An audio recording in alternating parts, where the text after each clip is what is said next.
again at Carolina Raptor Center for our avian home adventures. Today we have two of some of our favorite residents here. We have a barred owl, and that's this lovely lady right here. And we also have a barn owl that Carol's holding. Now these guys look really different, but they have a lot of the same characteristics.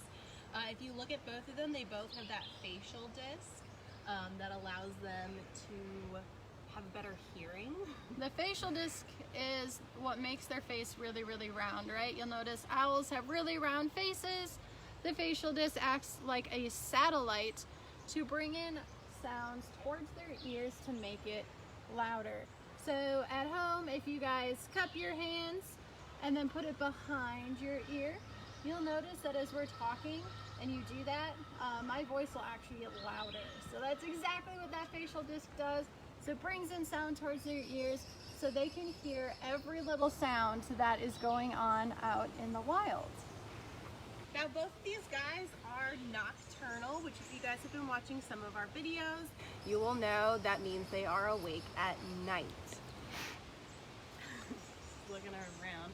And we actually have two very little older ladies today. So this is Emma. Emma is about 16 years old, which is pretty good for a barn owl. Out in the wild, they probably 8 years old would be a little older for them. Here at the Carolina Raptor Center, they have access to free health care, a great diet, so we can double or even triple their lifespan. So this lovely lady, her name is Bob. Bob is at least 24 years old. We don't know her exact age, but she is at least 24. Out in the wild, these guys could live to be about 10 to 12 would be pushing it. Now there are the exceptions. We have had owls come through our rehab center that have been here before that we've banded, and they have come back 20 some years later. So out in the wild, it is possible for them to live pretty old, but it's not as likely because they're going to be battling diseases and whatnot. So Bob, being 24 years old, has gotten a little bit sassy in her years here at the Raptor Center, and that's just fine. Her sass actually shows us good that she is very healthy. She has a lot of personality, even though she's on the older side. That definitely does not hold her back. Emma also, being a little older, has developed a wonderful personality. If I'm not feeding her what she thinks is enough or fast enough, she'll actually stomp her foot and let me know that I could be doing a little better job. So with Bob here, she has a pretty unusual name, right? It's a very human name. It's not very majestic, and that's okay. When Bob first came here, we actually thought Bob was a boy. She is a little bit small for a barred owl. In the raptor world, females are larger than males, and she was more of an average male size, so we assumed that she was a boy. And again, this was 20 some years ago. This is a long time ago. Good. But after living here at the center with us, Bob laid an egg.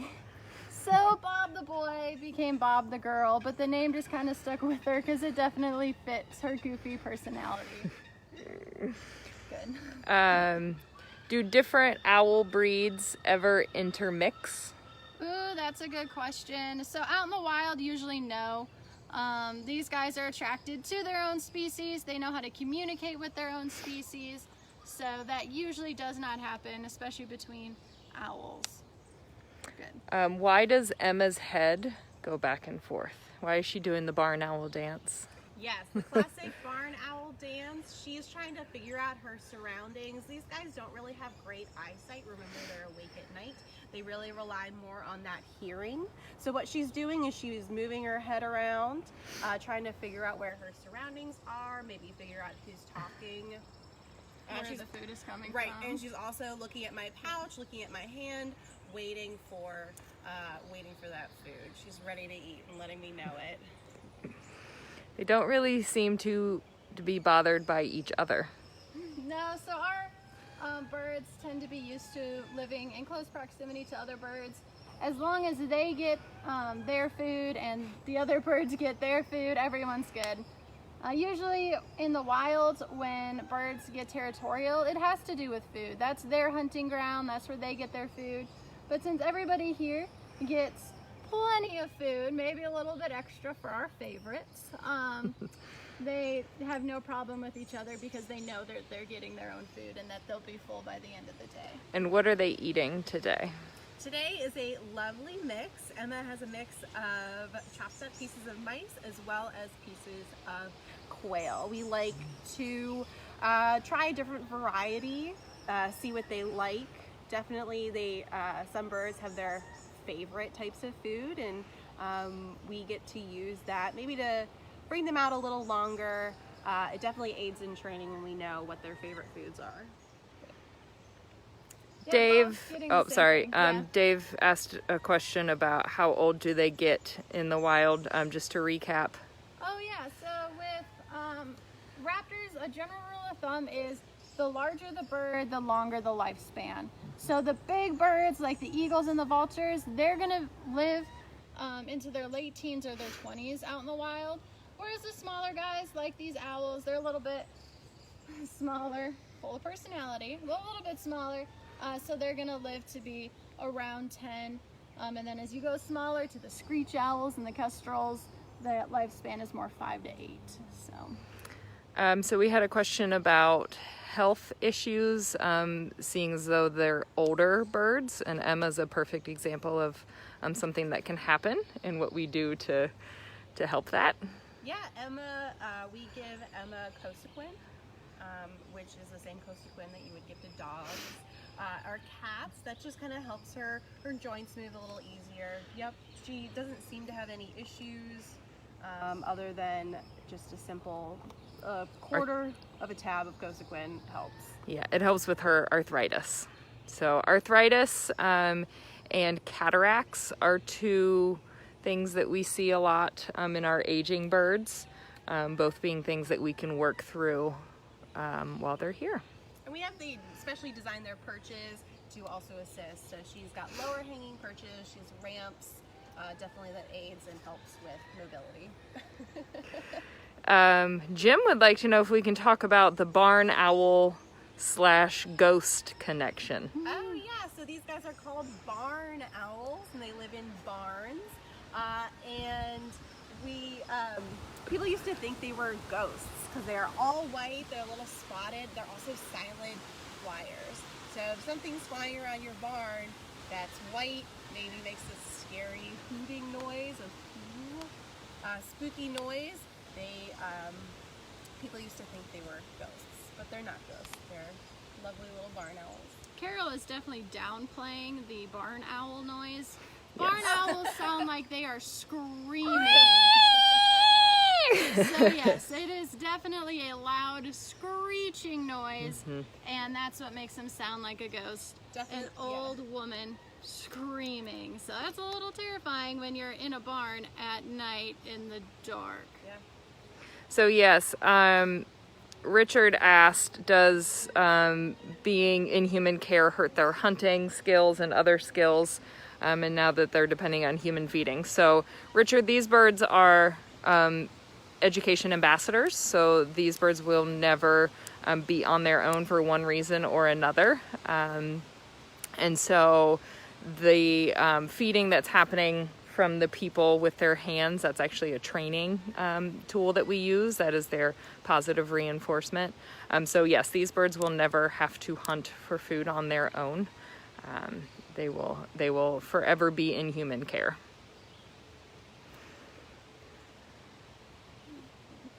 How can you spot a nest? They have a barred owl in their neighborhood and they can hear it all the time but not see it. Yeah, so with these guys, unfortunately they are very stealthy and sneaky. These guys do like to nest in cavities or homemade nest boxes. So their nests aren't as easy to see because they're not out on a branch. So if you find any dead trees nearby, you can find a cavity in there, and that usually is a good barred owl nesting spot. These guys are very noisy out in the wild and they are very territorial, so they will let all the other owls know that this is their hunting ground. McKenna, can you do your best barred owl call? Oh boy. Oh boy. So with barred owls, we like to say they have the classic "who cooks for you? Who cooks for you?" Sort of hoot, and it's very, very low. So it's more like hoo hoo hoo hoo hoo hoo hoo hoo, and it's back and forth all night long. Jim, I know you're doing your best barred owl call right now. Yes, it's kind of a competition sometimes at our center. Who can do the best call for what?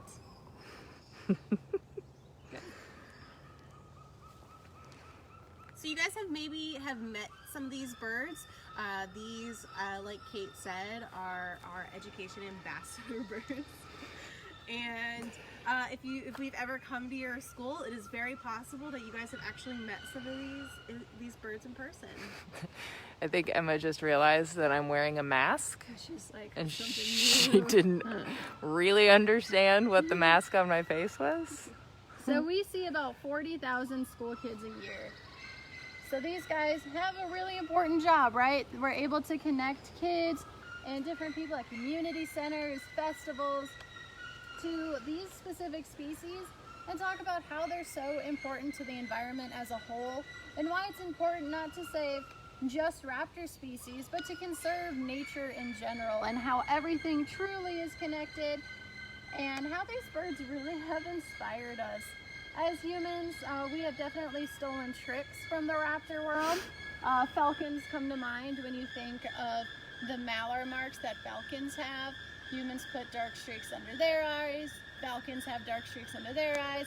We stole that trick from the falcons in order to protect our eyes from the sun. So these guys truly are fun to show off to everyone and try and inspire people to make a difference, especially since you're at home right now a lot. You can be a little bit more conscious of what you're doing in your very own homes. Do either of these ladies have a favorite enrichment item? They are a little older, so maybe you think of birds that play with enrichment.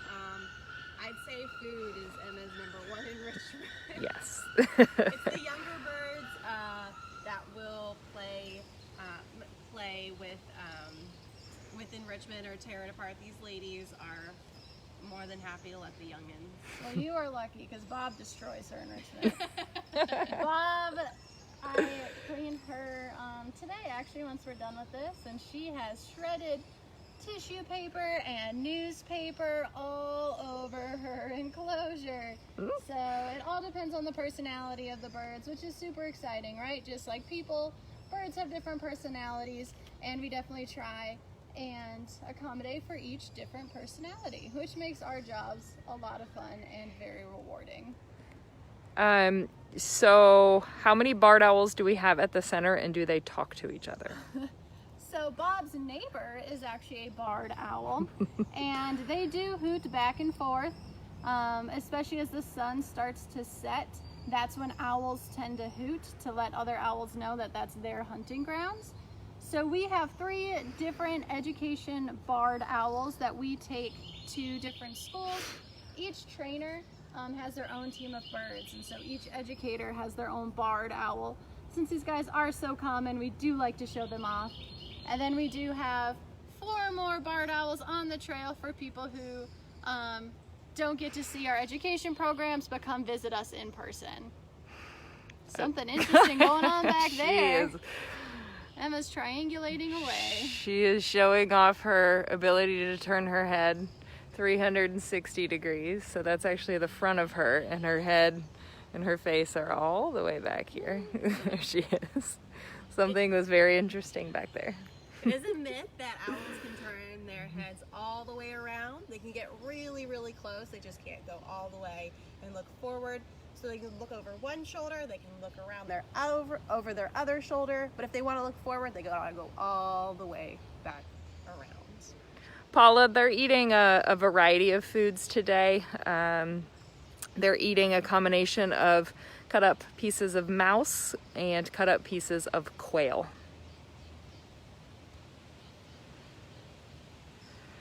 How much do each of these birds weigh? Ooh, that's a good question. It's kind of hard to tell because Bob here actually has close to 4,000 feathers, so she is very, very fluffy. She weighs about 1.5 pounds. So that is a little bit on the heavy side, but don't tell her I told you that. So she is about 1.5 pounds. She has hollow bones that allow her to fly. She needs to be light so she can fly. So she has all sorts of different feathers and bones and different adaptations that allow her to be light. And you might be able to tell that Emma is a little smaller. She's a little bit, she's not as robust, as wide. So she's probably a little under 1 pound. But if you guys look at her feet, she's got these really amazing talons. They're harder to see on the barred owl because their feathers go all the way down, but their talons are incredibly sharp and used to catch and tear apart their food. I don't think we can see Bob's feet. She's got her pants down. Her pantaloons cover her feet, but she most certainly has feet under there. That is a good visual, though, of why they're called barred owls. Oh, yeah. Right? They got barring on their chest and their stomach. She's like, don't look at my tummy. They're self-conscious of the tummy. And so the barring is the different stripes that are on her chest, on her back. She has all sorts of different stripes that ornithologists thought look like bars. I don't know if you guys can see, but Emma's got this amazing pearl white, and then she has these little spots around that just aids in camouflage. And then her back is a different color. Her back is a very beautiful spotted, you know, even these guys, even though they're out at night and they're white, they still do an amazing job of camouflaging. These guys' feathers actually tell us a lot about where they live. Barn owls like Emma prefer to hunt over fields, and so that's why she has a lot of different tans to blend in with the farm fields and the grasses and camouflage better with that way.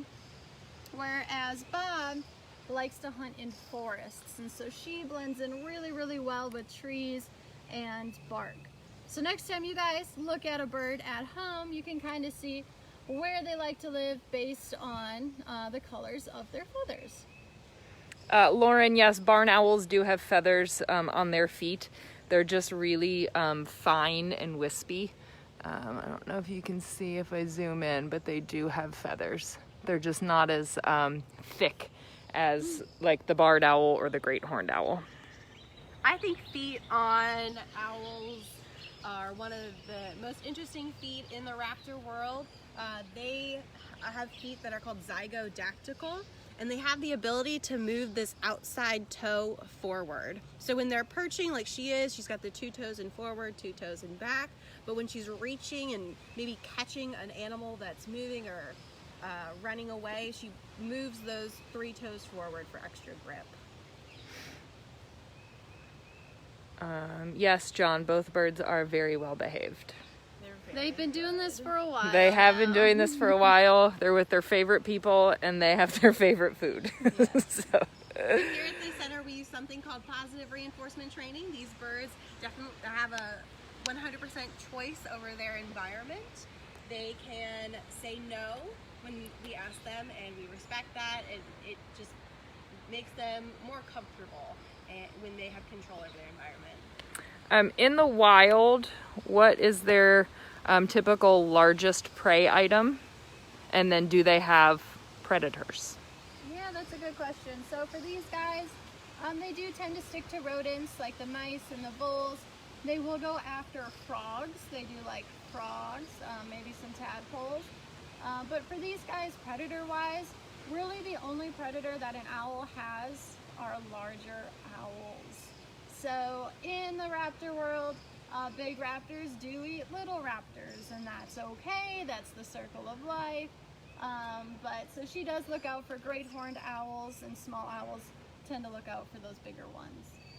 These guys do have to be wary of nest predators, so sometimes predators will go after eggs and nestlings, and so the mom, being big and powerful, are able to protect that nest from different predators. All right, so I'm running low on food, and it's about time for Bob to go home. But thank you guys so much for joining us here today. We love to show off how beautiful and amazing our birds are. Feel free to join us again tomorrow. I promise it'll be just as cool as the last ones have been.